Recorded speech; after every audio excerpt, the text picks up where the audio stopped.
BFM Business et Tech Co présente De quoi je me mêle avec Anthony Morel.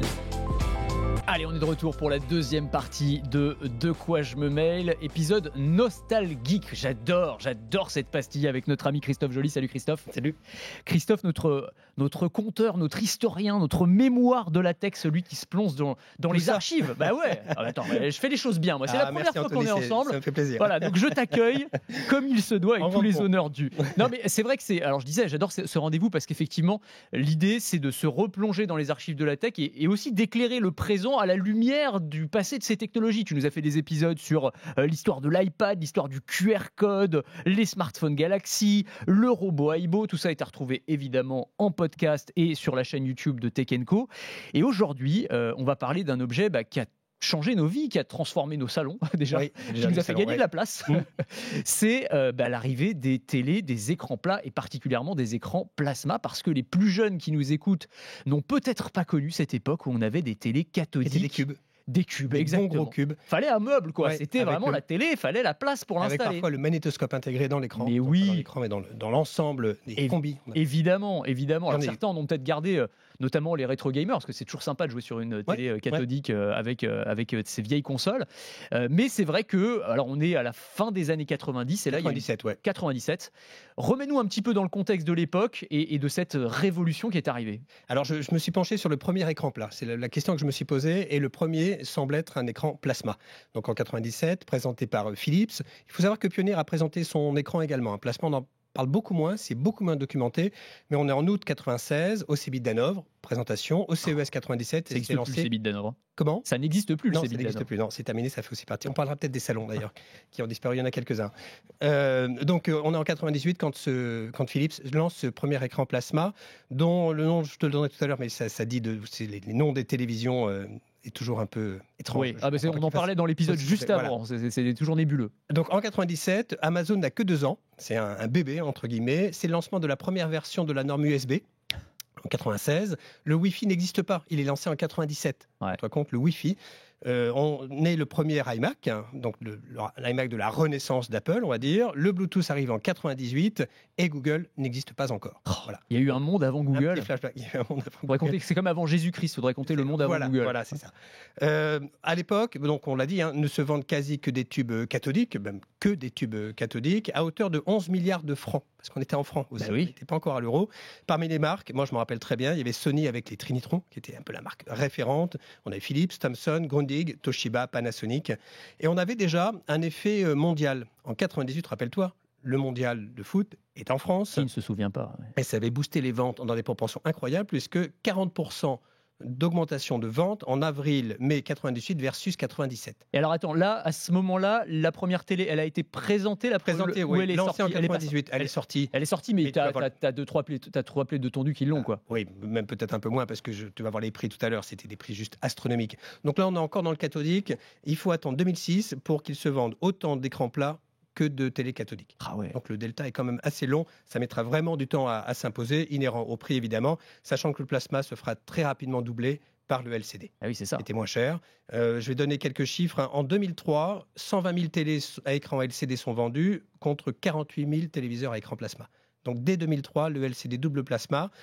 Et il s'est vendu encore 3,6 millions de téléviseurs à tube cathodique. Parce que comme souvent en fait dans la technologie, tu as une espèce de guerre de standards qui s'est mise en marche. Voilà, comme il y a une autre guerre. Blu-ray, HD, DVD, Xbox versus PlayStation. Et VHS et puis VHS et Betamax. Et souvent il y en a un qui gagne. Alors pas sur les consoles, il y a toujours les deux existent. Mais là pour le coup, c'est vrai que le plasma, qui avait ses qualités, qui avait ses fans, qui a duré assez longtemps, parce que la dernière production s'est arrêtée en 2014. Donc on peut considérer que ça a perduré parce qu'il avait des atouts. Pour reprendre un chiffre, en 2004, il s'est vendu 400 000 LCD contre 95 000 plasma. Donc c'était un peu le début de la décrue du plasma. Alors si technologiquement, est-ce que tu peux nous donner un petit peu les différences entre ces deux standards ? C'était quoi le plasma et c'est quoi le LCD ? Alors moi le LCD, je ne vais pas pouvoir te dire parce que je me suis vraiment intéressé sur le plasma en tout cas. Plasma. Le plasma, c'est assez simple, c'est une vieille techno qui remonte aux années 60, qui a été développée à ce moment-là. Ce sont deux gaz assez rares, c'est de l'argon et du du xénon, si je me rappelle bien. Oui, c'est ça, de l'argon et du xénon, 90% d'argon, 10% de xénon, et tu électrifies ce mélange gazeux pour produire de la lumière. C'est des tubes d'éclairage, en fait. Voilà, ce sont des tubes d'éclairage. Le LCD, je n'ai pas regardé parce que mon sujet, c'était que le plasma. Non, bien sûr. Mais ce qui est intéressant, alors je regardais un petit peu justement sur cette guéguerre, parce que tu avais effectivement les détracteurs des deux technologies et les fans, et le plasma avait des avantages, en tout cas, qui étaient assez évidents en termes de qualité. On va en parler. Vas-y, je te laisse. Alors, selon Philips, quand il lance cet écran plasma, c'est le premier téléviseur au monde qui pouvait être accroché au mur comme un tableau. Alors, ça fait penser évidemment à Samsung et au Frame, bien sûr, parce que dont c'est l'idée. Il faut quand même savoir qu'il fait 10 cm d'épaisseur. Donc, il est plat, certes, mais il est quand même assez épais. La définition, on a 852 pixels sur 480. Donc, on est quand même très, très loin de la définition qu'on a aujourd'hui. Mais bon, il faut se rappeler qu'on est comme en 98. L'un de ses atouts, c'est l'angle de vision de 160 degrés. C'est-à-dire qu'à peu près, à quel que soit l'endroit où tu te trouves face à l'écran, tu vois bien l'image. À l'inverse du LCD, qui ne permettait pas toujours de voir. Tu as souvent des écrans brillants, par exemple, qui empêchent de voir de façon très nette. Donc ça, c'était l'un de ses atouts. Il y avait 4 haut-parleurs pour une puissance de 60 watts, avec un son Dolby Pro logique, sachant que le son des télés, ce n'est pas leur point fort en général. Et là, ils avaient décidé de capitaliser là-dessus, d'en faire un trait de force. Il y avait un procédé qui s'appelle le Digital Natural Motion, qui est un traitement numérique qui permet d'avoir une image plus fluide, notamment quand il y a du mouvement dans les films d'action, dans les choses comme ça. Et un procédé qui s'appelle le Pixel Plus, qui permet de dédoubler le nombre de pixels par ligne. Donc, il y a plus de lignes et 2 fois plus de pixels par ligne pour un rendu meilleur, évidemment. Il y avait 4 prix Péritel. Si tu as connu bien, évidemment. Donc, évidemment, ça a disparu depuis que ça n'est plus obligatoire, mais pendant de longues années, les fabricants étaient obligés d'installer une prise Péritel sur leurs appareils, les télévisions. Important pour les consoles aussi. Et je crois que c'est terminé depuis 2003. Et désormais, ça n'est plus obligatoire. Je vais donner les prix, parce que là, on est au cœur du sujet. Ouais. On est à 80 000 francs pour le modèle de 42 pouces. J'ai converti en euros aujourd'hui sur le site de l'INSEE. Ouais. On est à 13 000 euros. 13 000 euros. Et sachant que c'était hors inflation, c'est-à-dire qu'à l'époque, 80 000 francs, c'était beaucoup plus. Mais tu vas voir, je vais te donner un autre chiffre qui va te donner une idée. Et le 50 pouces, c'est à 120 000 francs, équivalent aujourd'hui d'1 million. Pour avoir une idée, le prix du mètre carré à Paris, en 97, était de 15 000 francs. Donc tu pouvais t'acheter pour le prix d'une télé. C'est ça, ouais. Un petit appart pour le prix d'une télé. Voilà.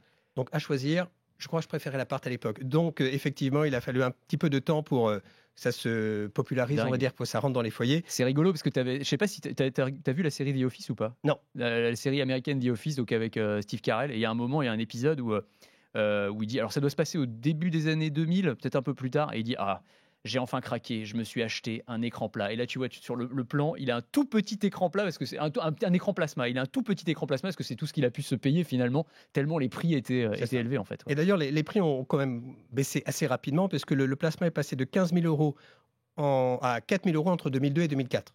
Ouais.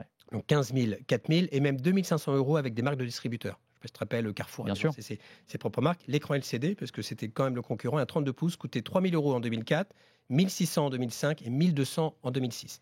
Donc les prix ont dégringolé, mais le delta était toujours en défaveur du plasma, ce qui a probablement participé de sa chute, on va dire, ou de son arrêt. Sachant qu'il y avait les partisans du plasma, il y avait vraiment deux chapelles. Tu avais les plasmaphiles et les LCD-philes, et puis ensuite, il y a eu d'autres technos qui se sont imposés.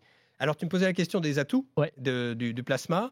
Donc, il permettait de proposer des écrans de grande taille. Là où le LCD ne permettait pas d'avoir des dalles plus importantes, même s'il a rattrapé son retard. Le spectre des couleurs était très large, il avait de bons contrastes, une absence de rémanence et un bon angle de vision, comme on le disait, à 160 degrés. En revanche, ils étaient lourds, parce que le produit Philips pesait 30 kilos. Ah oui. Donc, il fallait le mettre sur un mur porteur. C'était plat mais lourd. Voilà, plat mais lourd et épais, puisqu'on l'a dit. Et quand même plat mais pas si plat. Et pas si plat. Non, si, complètement plat. Mais... Plat mais avec... Pas flat, pas mince. Oui, voilà, exactement. Alors que désormais, on a des écrans qui sont proposés, qui sont présentés à 5 mm. Maintenant, tu as des écrans sur les salons au CES. À chaque fois, tu sais, ils te font la comparaison avec une carte bancaire. Tu as la carte bancaire qui est juste à côté et tu vois l'écran qui s'incurve. Voilà. Donc, on est dans des rapports vraiment très importants. Et donc, ils sont lourds, ils chauffent beaucoup. Il y a un problème, pas un problème, mais ils sont moins lumineux que n'est le LCD.